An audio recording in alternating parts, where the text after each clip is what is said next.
Welcome number 1 game fans. Football News is back with another episode of the latest news. Support this video with a like and don't forget to subscribe to the channel.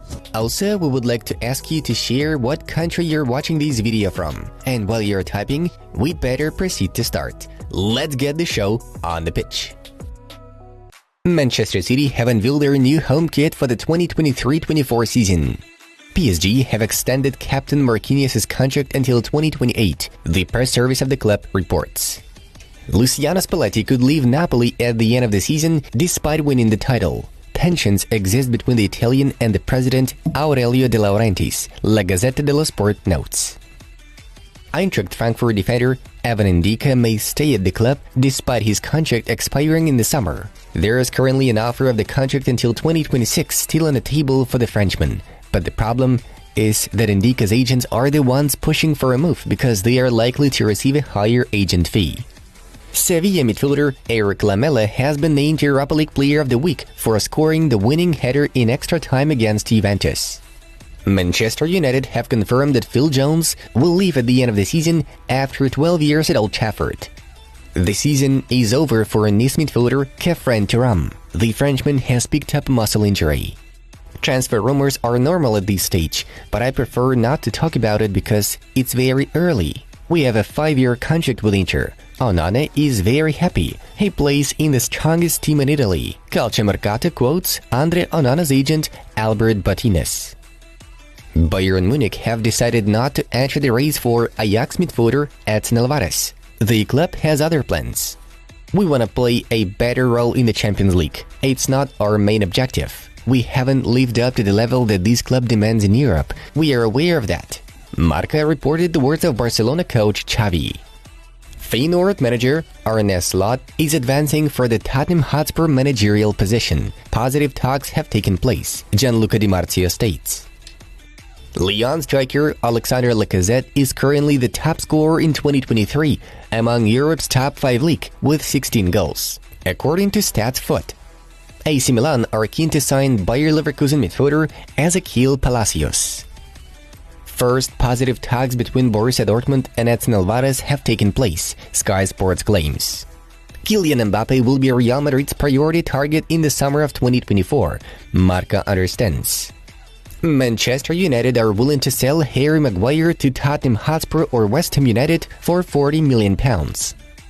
Lazio are trying to overtake Juventus with the invitation of Napoli's sporting director Cristiano Giuntoli. Regarding Messi, Mbappe and Neymar, it was a goal to be able to associate them together. Unfortunately, with the World Cup, injuries and fatigue, we could not enjoy it throughout the season. RMC Sport quotes PSG manager Christophe Galtier as saying, "I'm convinced that if Bayern had Randal Colomwani this season, they would have got a few more points. Randall is a player with absolute quality," the former Bayern technical director Michael Reschke said in an interview with Sport 1. Rafael Benitez is one of several names being considered by Napoli to replace Luciano Spalletti. Liverpool are progressing with talks to sign Alexis McAllister this summer and are working with Brighton on how to structure the transfer fee, Football Insider informs.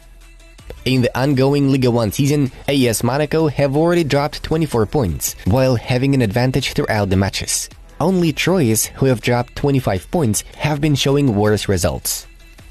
Real Madrid forward Vinicius Jr. will cash in on his superstar status this summer with the new mega money contract with the Spanish Giants. The Brazilian is looking to match Erling Haaland's £20 million a year deal, the Daily Mail reports. "I'm deeply relaxed. Szoboszlai has developed excellently here. I think he also knows what he has at the club." RB Leipzig's head coach Marco Rose reacted to talks about the possible departure of midfielder Dominik Szoboszlai. Juan Cuadrado, Angel Di Maria and Federico Chiesa were unhappy with Massimiliano Allegri's tactics against Sevilla, according to La Repubblica. "I tried to bring Erling Haaland to Chelsea the first time I was here," Frank Lampard shared.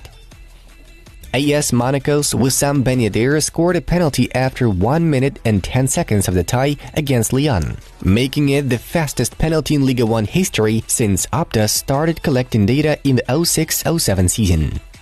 Çağlar Söyüncü will be unveiled as a new Atletico Madrid player in the next few weeks. Documents are 100% signed. His contract is valid until 2027. AC Milan are expected to cut up to 7 players in the upcoming summer transfer window, Corriere dello Sport notes. Borussia Dortmund attacker Karim Adeyemi has won the 2022-23 Bundesliga Rookie of the Season award. Have a look at the results of Friday's fixtures. Now we are moving on to the main news of the release. Inter Milan ace Lautaro Martinez has attracted the attention of several Premier League clubs in recent transfer windows, and the same outcome could be set for the summer. Arsenal, Chelsea and Manchester United have been the English sides considering a move for him, with all 3 clubs looking to bolster their attacking options ahead of next season. Arsenal have identified Martinez as their top transfer target. The Gunners are ready to do everything to secure his signature, with Chelsea set to battle for the forward at the request of potential new head coach Mauricio Pochettino. As for Manchester United, they see the Bull only as a backup option in case of failed negotiations with Tottenham regarding Harry Kane's move. Paris Saint-Germain are eager to appoint Jose Mourinho as their new manager, and Roma footballers fear that the Portuguese will leave them at the end of the season. As you know, Mourinho led Wolves to the Europa League final a year after winning the Conference League, so no wonder Giallorossi supporters now adore the special one. Nevertheless, according to the Daily Mail, PSG will sack Christophe Galtier in the upcoming weeks, with Mourinho being the main candidate for a replacement. Besides, Jose has only 1 year left on his agreement with Magica. Ever since Sergio Busquets announced his departure from Barcelona at the end of the season, the Catalans have stepped up their search for a new defensive midfielder. Xavi has already told the Blaugrana board that signing the pivot should be a priority set ahead of the next campaign. Judging by info provided by Relevo journalist Toni Juanmarti, Barca will attempt to recruit Sofyan Amrabat from Fiorentina. Back in the January transfer window, the Moroccan was linked with a move to Barcelona, but then the transfer did not happen, as the Violets had no plans to part ways with their star. However, this time, Amrabat could be available at a reduced price because his contract with Fiorentina expires at the end of next season, and the Serie A side is not keen on losing the performer for free in the summer of 2024. Still, Barca are in no hurry to put pressure on the Italians, who are currently focused on the Conference League final showdown against West Ham United. Talks regarding Amrabat's contract will start only after the end of the ongoing season. A crushing defeat to Manchester City in the Champions League semi-finals will not impact the future of Real Madrid boss Carlo Ancelotti. The Merengues president, Florentino Perez, strongly believes that Los Blancos players are more to blame for the knockout, while the credit of trust in Ancelotti has not decreased. To back up his thoughts with action, Perez held a meeting with the Italian coach yesterday. They analyzed the situation within the team and discussed ways of strengthening the roster in the summer transfer window. Real Madrid's plan reportedly involves the signing of 3 to 4 new players. In addition to Jude Bellingham's expected arrival from Borussia Dortmund, the Whites will try to get a left back, a winger, and a striker who is ready to be Karim Benzema's substitute. The government of Saudi Arabia is in talks with the Confederation of African Football to sponsor the new African Super League. The agreement will amount to $200 million, and thanks to this partnership, the Saudis hope to win Africa's support in the competition for hosting the 2030 or 2034 World Cup. The African Super League was due to launch in August this year, though the start of the tournament is likely to be delayed until the 2024-25 campaign, when the partnership with Saudi Arabia officially launches. According to regulations, 24 teams are meant to participate in the competition, with a prize fund amounting to $100 million, of which $11.6 million will be allocated to its winners, almost $8 million more than the African Champions League winners receive. Folks, check out the new video on our Inside Football channel and find out how David Beckham will actually help Blaugrana sign Leo Messi. Alright, thank you for your attention. We wish everyone a good weekend and see you in a bit.